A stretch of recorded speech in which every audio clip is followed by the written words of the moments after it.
Please give him a warm welcome. Thank you.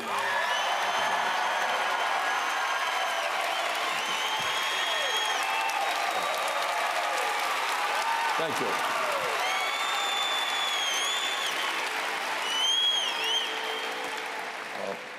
President Falwell and David, thank you very much for inviting my wife Jane and me to be with you this morning.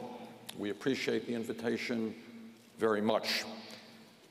And let me start off by acknowledging what I think all of you already know, and that is the views that many here at Liberty University have, and I, on a number of important issues are very, very different. I believe in women's rights and the right of a woman to control her own body. I believe in gay rights and gay marriage. Those are my views, and it is no secret. But I came here today because I believe from the bottom of my heart that it is vitally important for those of us who hold different views to be able to engage in a civil discourse.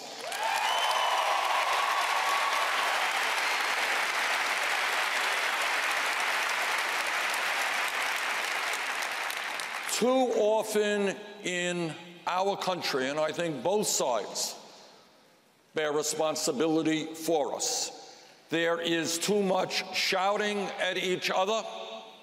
There is too much making fun of each other. Now, in my view, and I say this as somebody whose voice is hoarse because I have given dozens of speeches in the last few months, it is easy to go out and talk to people who agree with you. I was in Greensboro, North Carolina just last night. All right, we had 9,000 people out. Mostly they agreed with me, and tonight we're going to be in Manassas and have thousands out, and they agree with me. That's not hard to do, and that's what politicians by and large do. We go out and we talk to people who agree with us. But it is harder, but not less important, for us to try and communicate with those who do not agree with us on every issue.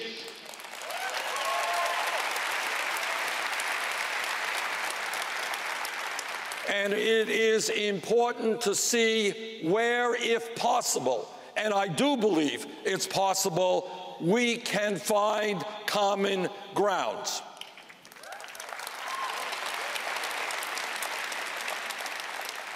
Now, Liberty University is a religious school, obviously.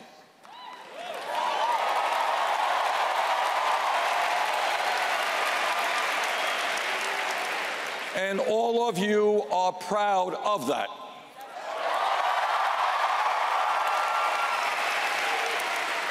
You are a school which, as all of us in our own way, tries to understand the meaning of morality. What does it mean to live a moral life? And you try to understand in this very complicated modern world that we live in what the words of the Bible mean in today's society.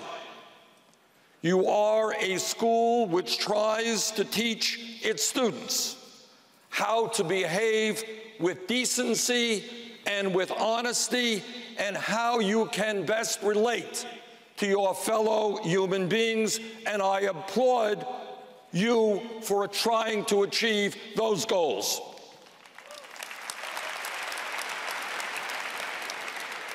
Let me take a moment, or a few moments, to tell you what motivates me in the work that I do as a public servant, as a senator from the state of Vermont.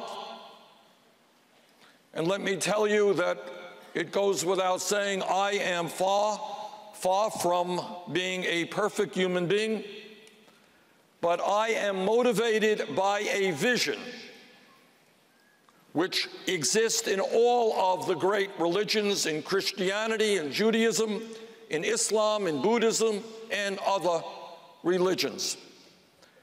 And that vision is so beautifully and clearly stated in Matthew 7:12. And it states, "So in everything, do to others what you would have them do to you. For this sums up the law and the prophets." That is the golden rule. Do unto others what you would have them do to you. That is the golden rule, and it is not very complicated. Let me be frank, as I said a moment ago. I understand that the issues of abortion and gay marriage are issues that you feel very strongly about. We disagree on those issues. I get that.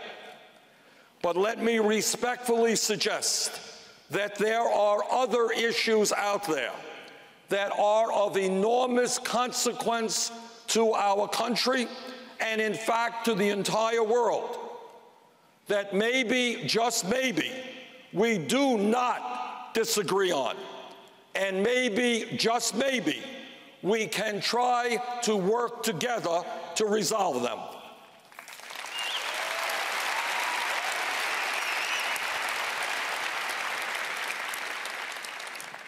Amos 5:24. But let justice roll on like a river, righteousness like a never-failing stream. Justice, treating others the way we want to be treated, treating all people, no matter their race, their color, their stature in life, with respect and with dignity.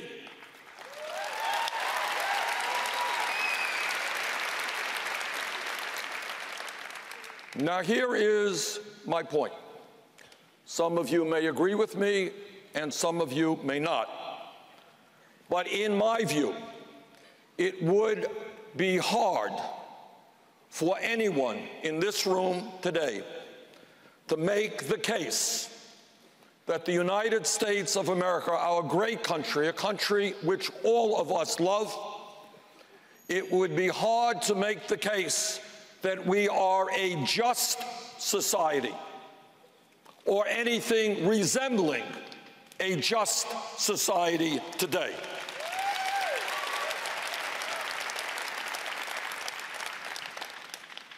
In the United States of America today, there is massive injustice in terms of income and wealth inequality. Injustice is rampant. We live, and I hope all of you know this, in the wealthiest country in the history of the world. But most Americans don't know that, because almost all of that wealth and income is going to the top 1%.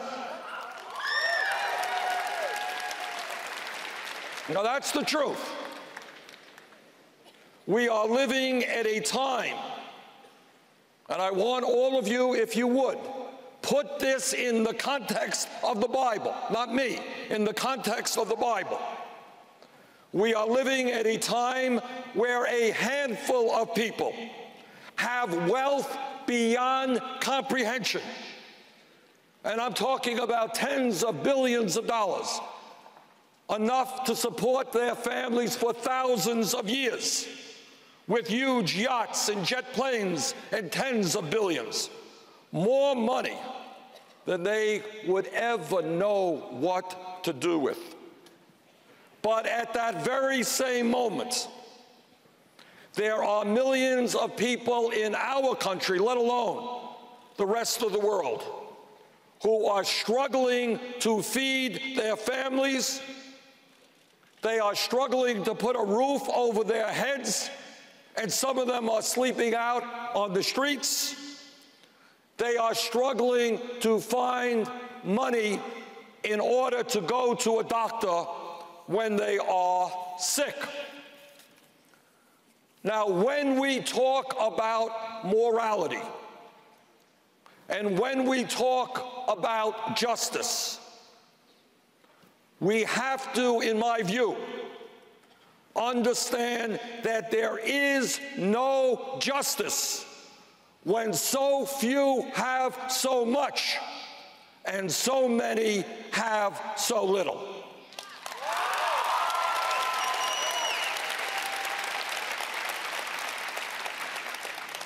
There is no justice, and I want you to hear this clearly, when the top 1/10 of 1%, not 1%, the top 1/10 of 1% today in America owns almost as much wealth as the bottom 90%. And in your hearts, you will have to determine the morality of that and the justice of that.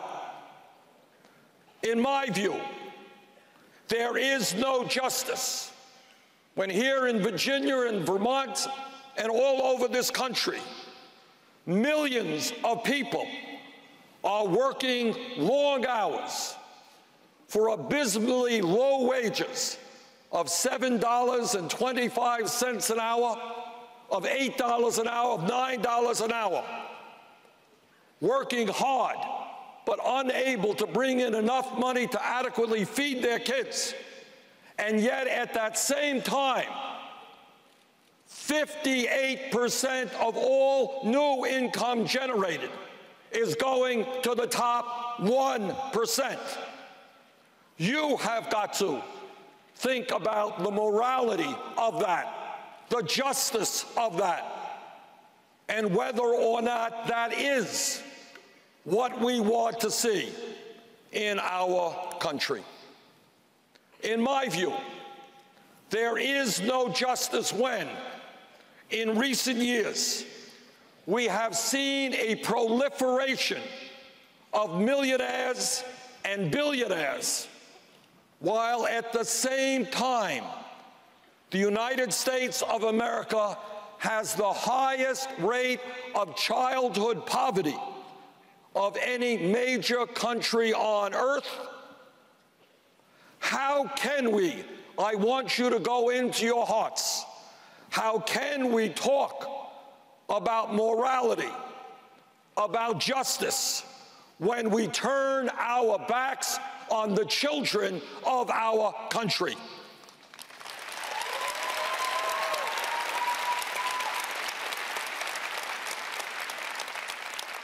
Now, you have got to think about it. You have to think about it and you have to feel it in your guts.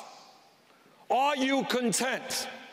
Do you think it's moral that 20% of the children in this country, the wealthiest country in the history of the world, are living in poverty? Do you think it is acceptable that 40% of African American children are living in poverty? In my view, there is no justice, and morality suffers when in our wealthy country, millions of children go to bed hungry. That is not morality. And that, in my view, is not what America should be about.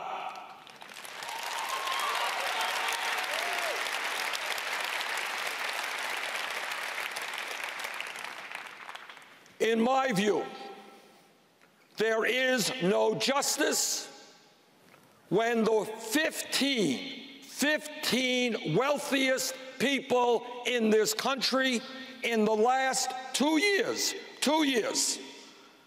saw their wealth increased by $170 billion.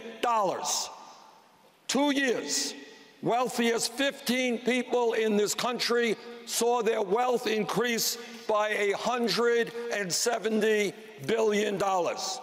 My friends, that is more wealth acquired in a 2-year period than is owned by the bottom 130 million Americans. And while the very, very rich become much richer, millions of families have no savings at all, nothing in the bank. And they worry every single day that if their car breaks down, they can't get to work. And if they can't get to work, they lose their jobs. And if they lose their jobs, they don't feed their families. In the last 2 years, 15 people saw a $170 billion increase in their wealth. 45 million Americans live in poverty. That, in my view, is not justice. That is a rigged economy designed by the wealthiest people in this country to benefit the wealthiest people in this country at the expense of everybody else.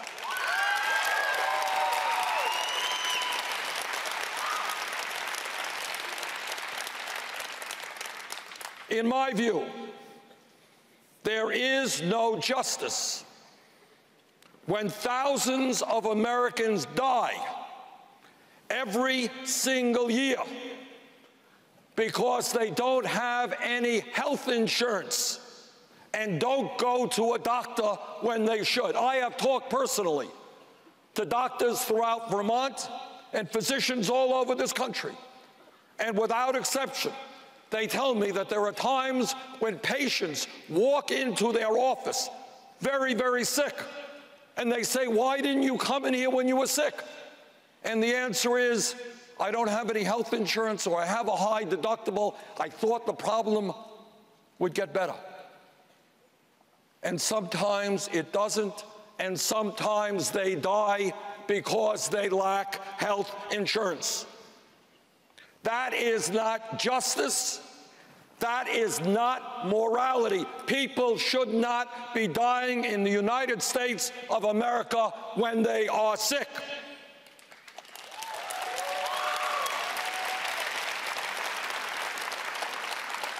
What that is an indication that we are the only major country on earth that does not guarantee health care to all people as a right. And I think we should change that. And I think that when we talk about morality, what we are talking about is all of God's children, the poor, the wretched. They have a right to go to a doctor when they are sick.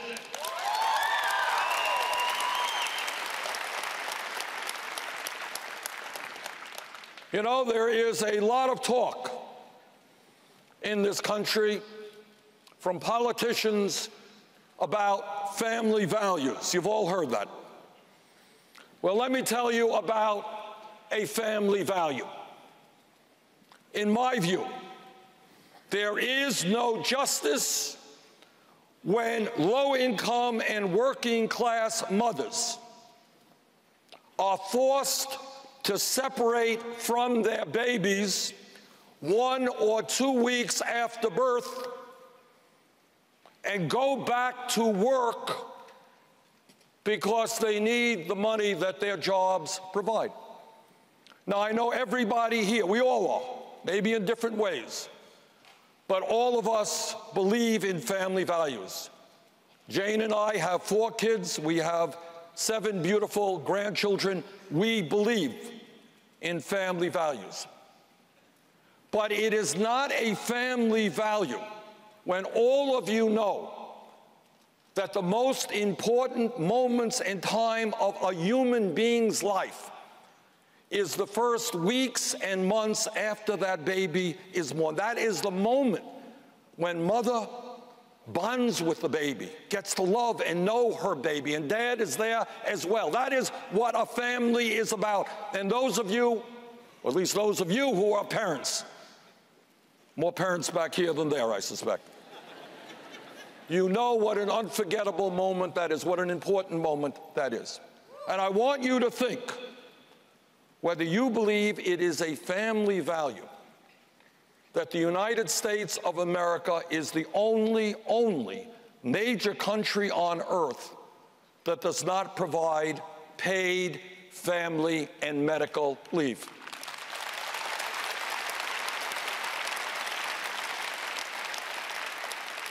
Now, in English, what that means is that all over the world, when a woman has her baby, she is guaranteed the right, because society understands how important that moment is.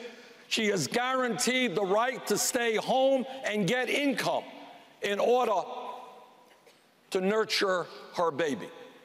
And that is why I believe, when we talk about family values, that the United States government must provide at least 12 weeks of paid family and medical leave.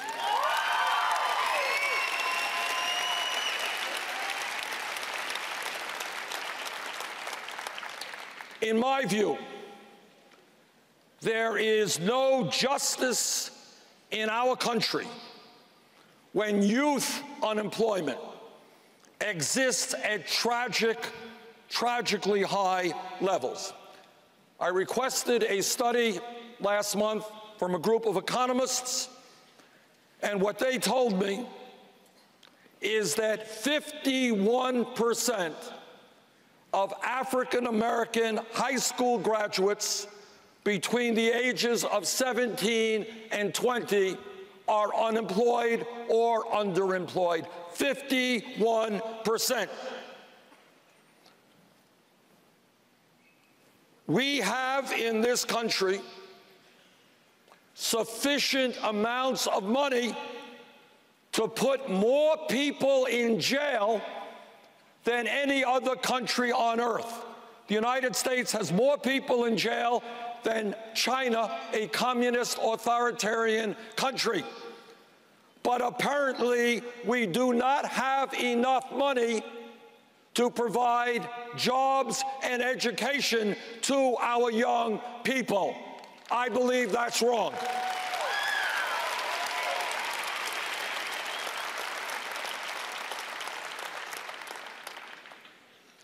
I am not a theologian. I am not an expert on the Bible, nor am I a Catholic. I am just a United States Senator from the small state of Vermont. But I agree with Pope Francis, who will soon be coming to visit us in the United States. I agree with Pope Francis when he says, and I quote, "The current financial crisis originated in a profound human crisis, the denial of the primacy of the human person." And this is what he writes: "We have created new idols. The worship of the ancient golden calf has returned in a new and ruthless guise, in the idolatry of money and the dictatorship of an impersonal economy lacking a truly human purpose." End of quote.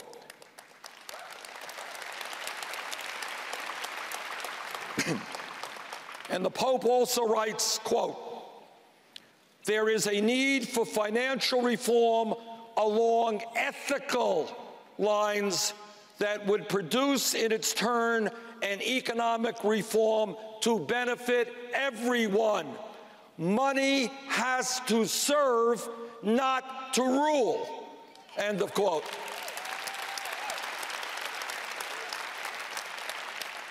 Now, those are pretty profound words, which I hope we will all think about. In the Pope's view, and I agree with him, we are living in a nation and in a world, and the Bible speaks to this issue, in a nation and in a world which worships not love of brothers and sisters, not love of the poor and the sick, but worships the acquisition of money and great wealth. I do not believe that is the country we should be living in.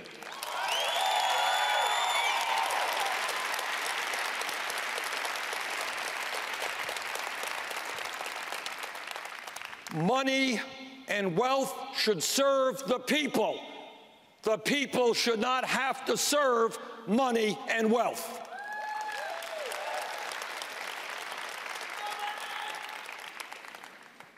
Throughout human history, there has been endless discussion. It is part of who we are as human beings, people who think and ask questions.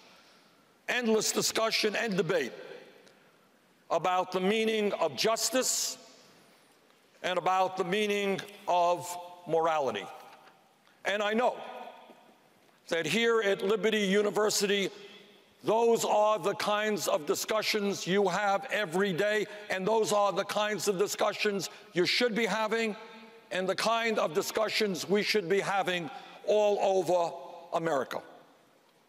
I would hope, and I conclude with this thought, I would hope very much that as part of that discussion and part of that learning process, some of you will conclude that if we are honest in striving to be a moral and just society, it is imperative that we have the courage to stand with the poor, to stand with working people, and when necessary, take on very powerful and wealthy people whose greed, in my view, is doing this country enormous harm.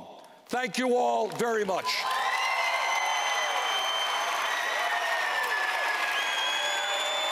Thank you.